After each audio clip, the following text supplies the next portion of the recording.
Ya.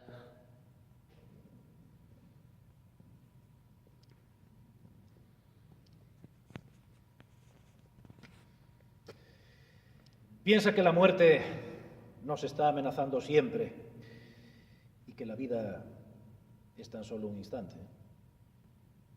Piensa cuán falsos los honores, cuán inciertos los deleites, cuán mortales las riquezas, cuán breve, falso e incierto todo esto de lo que podemos servirnos. Por eso, abandona el mal y haz el bien a estos pobres.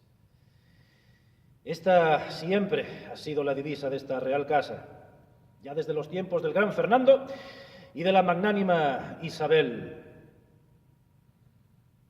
Mi nombre, queridos amigos, don Nicolás de Neira y Páramo, administrador de esta Real Casa.